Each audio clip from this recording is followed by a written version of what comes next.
தமிழ் மக்கள் அனைவருக்கும் வணக்கம். ஸோ இந்த வீடியோவில் நம்ம மாருதி ஏ ஸ்டார் அப்படின்ற காரை பற்றி தான் பார்க்க போகிறோம். ஸோ அதோட யூஸ்டு கார் ரிவ்யூ தான் இந்த வீடியோவில் நான் உங்களுக்கு சொல்ல போகிறேன். ஸோ நிறைய சப்ஸ்கிரைபர் மட்டும் கேட்டிருந்துருக்காங்க இந்த ஏ ஸ்டார் வண்டியை வந்து வாங்கலாமான்றதுக்காக. ஸோ இந்த வீடியோவை ஸ்கிப் பண்ணாமல் கடைசி வரைக்கும் பாருங்கள். நிறைய யூசர்கிட்ட ரிவ்யூ கேட்டு இந்த வீடியோ எடுத்திருக்கேன். ஸோ இந்த வீடியோட முடிவில் உங்களுக்கு அந்த வண்டியோட சாதக பாதகம் கம்ப்ளீட்டாக தெரியும். ஸோ ஏ ஸ்டார் வந்து உங்களுக்கு பார்த்தீங்கன்னா மாருதி உங்களுக்கு ஒரு 1000cc கே சீரிஸ் இன்ஜின் வந்து உங்களுக்கு ஆப்ட் பண்ணி கொடுத்துருந்தாங்க. உங்களுக்கு 66 பிஹெச்பி பவரும் 90 நியூட்டன் மீட்டர் டார்க்கும் உங்களுக்கு வந்து ப்ரொடியூஸ் பண்ணுற மாதிரி ஒரு இன்ஜின் டியூன் பண்ணியிருந்தாங்க. ஸோ உங்களுக்கு ஓவரால் ஒரு பெஸ்ட் சிட்டி கார்னு சொல்லலாம். உங்களுக்கு காம்பேக்டான டைமென்ஷனில் இருக்கும்.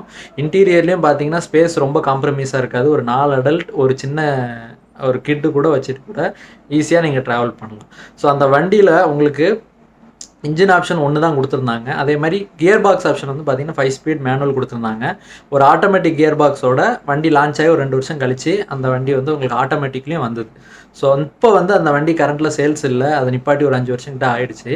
ஸோ அதோட ஜென்யூனான யூசர்கிட்ட நிறைய ரிவ்யூ கேட்டதில் பொறுத்த வரைக்கும் அந்த வண்டியோட சாதக பாதகம் எல்லாமே இப்போ நம்ம வந்து விலைக்கு சொல்லியிருந்தாங்க.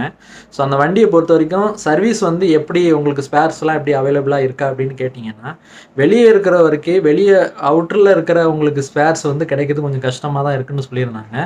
பட் மாருதியிலையுமே நீங்கள் சர்வீஸ் விட்டாலுமே உங்களுக்கு ஸ்பேர்ஸ் வந்து ரெடிலி அவைலபிள். மற்ற இப்போ ஸ்விஃப்ட்டு அதே மாதிரி நம்ம ரிட்ஸு இந்த மாதிரி வண்டிங்க சர்வீஸ் பண்ணுற மாதிரி ஆயில் சர்வீஸ் அந்த மாதிரி டே டு டே வந்து ஓரளவுக்கு ஸ்டாக்ஸ் வச்சுருந்தாலும் மற்ற ஒரு பாடி ஷாப் ஒர்க்கோ இல்லை ஏதோ ஒரு ஏசி ஃபில்டர் இந்த மாதிரி எக்ஸ்ட்ராவாக ஒரு ஏர் ஃபில்டர் எதுவும் சேஞ்ச் பண்ணணும்னா கூட கொஞ்சம் ஸ்ட்ரகிள் பண்ணுற இஷ்யூஸ் வந்து இருக்குதுன்னு சொல்லியிருந்தாங்க. ஸோ சர்வீஸை பொறுத்த வரைக்கும் ஸ்பேர்ஸ் கிடைக்கிறது கொஞ்சம் சிக்கலாக இருக்குது அப்படின்னு.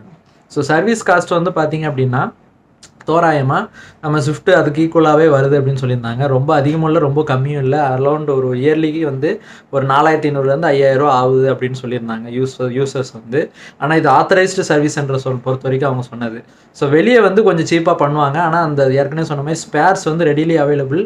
அந்த ஜென்யூன் ஸ்பேர்ஸ் வந்து கிடைக்கல அப்படின்றது நிறைய பேர் வந்து கருத்தாக சொன்னாங்க. ஸோ இந்த வண்டியில் என்னென்ன ப்ராப்ளம் வந்து யூசர்ஸ் ஃபேஸ் பண்ணாங்க அப்படின்னு பார்த்தீங்கன்னா, ஏசி கூலிங் அந்தளவுக்கு எஃபிஷியண்ட்டாக இல்லை. புதுசில் கொஞ்ச நாள் நல்லா இருந்தது, போக போக ரொம்ப எஃபிஷியண்ட்டாக இல்லை. அந்தளவுக்கு ஏசி கூலிங் கம்மியாக இருக்குது அப்படின்ட்டு ஒரு சில யூசர் வந்து சொல்லியிருந்தாங்க. ஸோ அந்த வண்டி வாங்குறீங்க அப்படின்னா ஏசியோட கண்டிஷன் செக் பண்ணிக்கோங்க. 2வது பாயிண்ட் வந்து பார்த்தீங்க அப்படின்னா, சிட்டிக்குள்ளே ஓட்டுறதுக்கு வண்டி நல்லா இருக்குன்னு சொன்ன மாதிரி உங்களுக்கு ஹைவேஸில் வந்து உங்களுக்கு அந்த வண்டி கொஞ்சம் அலப்பாயிர மாதிரி ஃபீலிங் இருக்குன்னு ஒரு சில யூசர் சொல்லியிருந்தாங்க. அடுத்த பாயிண்ட் வந்து பார்த்தீங்கன்னா சஸ்பென்ஷன்லாம் வந்து ரொம்ப வீக்கான மாதிரி இருக்குது அப்படின்னு சொல்லியிருந்தாங்க குறிப்பிட்ட கிலோமீட்டர்ஸ் ஓட்டும்போதே. 4வது பாயிண்ட்டு கிளச்சு வந்து ஒரு 40,000 கிட்ட ஓட்டும்போது கொஞ்சம் ஹார்ட்னஸ் ஃபீல் ஆச்சு. வாங்கினப்போ இருந்த ஸ்மூத்னஸ் வந்து ஒரு 40,000 ஓட்டும்போது வண்டியில் இல்லை அப்படின்ட்டு நிறைய யூசர்ஸ் வந்து சொல்லியிருந்தாங்க.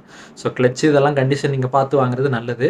ஸோ அதே மாதிரி எந்த ரேஞ்சில் நீங்கள் வாங்கலாம் அப்படின்னு சொன்னீங்கன்னு பார்த்தீங்கன்னா, ரொம்ப ஓடின ஏ ஸ்டாரை வாங்குறது வேஸ்ட்டுன்னு தான் சொல்லுவேன் என்னை பொறுத்த வரைக்கும். ஏன்னா இப்போ அந்த வண்டி நிப்பாட்டி ரொம்ப நாள் ஆகுது, ரீசேல் வேல்யூ ரொம்ப கம்மி தான். ஸோ நீங்கள் வண்டி ஒரு ஆவரேஜாக வாங்குறீங்க அப்படின்னா ஒரு 40,000 அந்த ரேஞ்சு 40,000-45,000 ஓடின வண்டி நல்ல கண்டிஷனில் இருந்தால் மட்டுமே வாங்குங்க. ஏன்னா ரொம்ப அதிகமாக ஓடின வண்டி நீங்கள் வாங்கினீங்கன்னா உங்களுக்கு நிறைய செலவு வைக்கிற மாதிரி தான் இருக்கும். ஸோ அடுத்த பாயிண்ட் வந்து பார்த்தீங்க அப்படின்னா சொகுசு வந்து பார்த்தீங்கன்னா என்னதான் வண்டி சஸ்பென்ஷனில் ப்ராப்ளம்லாம் கொஞ்சம் நாள் கழித்து வந்தாலுமே சிட்டிக்குள்ளே சின்ன மேடு பள்ளத்தில் போட்டால் கூட வந்து இந்த குதிக்கிற ஃபீலிங் வந்து இல்லை. நல்லா கொஞ்சம் ஓரளவுக்கு கம்போஸ்டாக உங்களுக்கு சொகுசாக இருக்கிற ஒரு அனுபவம் வந்து அந்த வண்டி வந்து தருது அப்படின்றது யூசர் நிறைய பேர் சொன்னாங்க. ஸோ அடுத்து இது தவிர்த்து டயர் கண்டிஷன் நம்ம பேட்டரியோட கண்டிஷன்லாம் நம்ம டே டு டே யூசேஜுக்கு தகுந்த மாதிரி ஒரு டெக்னீஷியன் வச்சு செக் பண்ணி வண்டி நல்லா பிடிச்சிருந்தால் உங்களுக்கு ஆவரேஜாக எந்த ரேஞ்சில் வாங்கணும் அப்படின்னு பார்த்தீங்கன்னா ஒரு 2012 அதுக்கு மேலே இருக்கிற மாடல், ஒரு 2012க்கு நெருங்கி இருக்கிற மாடல் வாங்கினீங்கன்னா நல்லாயிருக்கும். ஏன்னா அது கொஞ்சம் லேட்டஸ்ட்டாக இருக்கும். ரொம்ப பழசாக வாங்குறது அந்த அளவுக்கு அட்வைசபிள் இல்லை. அடுத்த பாயிண்ட் வந்து ரஸ்டிங் இஷ்யூஸும் கொஞ்சம், ஏன்னா ஷீட் மெட்டலோட குவாலிட்டி பெயிண்ட் குவாலிட்டிலாம் ரொம்ப எவிடெண்ட்டாக இல்லை. நிறைய பேருக்கு வந்து இப்போ பெயிண்ட் வந்து ஃபேட் ஆகிருக்கு அப்படின்னு சொல்லியிருந்தாங்க ஓரளவுக்கு. ஸோ பெயிண்ட் குவாலிட்டிலாம் வந்து அவங்க ஒரு பெர்ஃபெக்டான சிட்டி கார் செய்யணுன்றதுக்காக கொஞ்சம் காம்ப்ரமைஸ் பண்ணியிருந்தாங்கன்னு சொல்லியிருந்தாங்க. மாருதி பொறுத்த வரைக்கும் ஒரு பெர்ஃபெக்டான சிட்டி கார் கொடுத்துருந்தாங்க. ஆனால் இந்த மாதிரி இஷ்யூஸில் கொஞ்சம் காம்ப்ரமைஸ் இருக்குது. ஸோ நீங்கள் வண்டி வாங்கணும்னு முடிவு பண்ணப்போ 2012க்கு மேலே இருக்கிற மாடல் வாங்குறது நல்லது. ஏசியோட கண்டிஷன் செக் பண்ணிக்கோங்க. அது மட்டும் இல்லாமல் உங்களுக்கு சஸ்பென்ஷன்லாம் நீங்கள் அந்த ரன்னிங் கண்டிஷனுக்கு தகுந்த மாதிரி நீங்கள் ரேட் பேசணும்னா அதில் எதுவும் இஷ்யூ இருந்தால் அதுக்கு தகுந்த மாதிரி நீங்கள் ரேட் பேசி வாங்குறது நல்லது. ஸ்டேரிங் பாக்ஸ்லலாம் இப்போ கொஞ்சம் அது சிட்டி கார் தான், ரொம்ப ரஃபாக ஹேண்டில் பண்ணியிருந்தாங்கன்னா steering box tyre rod link ராட்லாம் கொஞ்சம் வீக்காக இருக்கும். அதையும் செக் பண்ணிக்கோங்க. ஸோ மற்றபடி இந்த வண்டியை வாங்கலாமா வேண்டாமான்னா 2012க்கு மேலே இருக்கிற மாடல் வாங்கினீங்க அப்படின்னா நல்ல ஒரு ஜென்யூனாக ஒரு ஓனர்கிட்ட இருக்குது, பக்காவாக மெயின்டைன் பண்ணியிருக்காங்க அப்படின்ற பட்சத்தில் நீங்கள் வாங்கலாம். அப்படி இருந்தாலுமே ரேட் எந்த அளவுக்கு நீங்கள் கம்மி பண்ணி பேசி வாங்குறீங்களோ அந்த அளவுக்கு நல்லது. ஏன்னா ரீசேல் வேல்யூ ரொம்ப கம்மி. அது மட்டும் இல்லாமல் இப்போ அந்த வண்டி டிஸ்கண்டினியூ பண்ணி ரொம்ப நாள் ஆச்சு. ஸோ இந்த பாயிண்ட்லாம் முன்னாடி வச்சு நீங்கள் பேசி வாங்குனீங்க அப்படின்னா ஒரு பெர்ஃபெக்டான சிட்டி காரு, ஒரு டீசெண்டான பெப்பியான பெர்ஃபார்மன்ஸும் கொடுக்கக்கூடிய ஒரு காரு. ஸோ நீங்கள் கொடுக்குற காசுக்கு ஒரு நியாயமான ரேட்டில் வாங்குனீங்கன்னா ஓரளவுக்கு நல்ல ஒர்த்தான ஒரு வண்டின்றே சொல்லலாம். ஸோ இந்த வீடியோவில் உங்கள் டவுட்ஸ் எல்லாமே கிளாரிஃபை ஆயிருக்கும்னு நம்புகிறேன். ஸோ இது மாதிரி நிறைய நம்ம யூஸ்ட் கார் ரிவ்யூஸ் வந்து இன்னமும் வரும். ஏற்கனவே நிறையா வண்டிக்கு பண்ணியிருக்கேன்.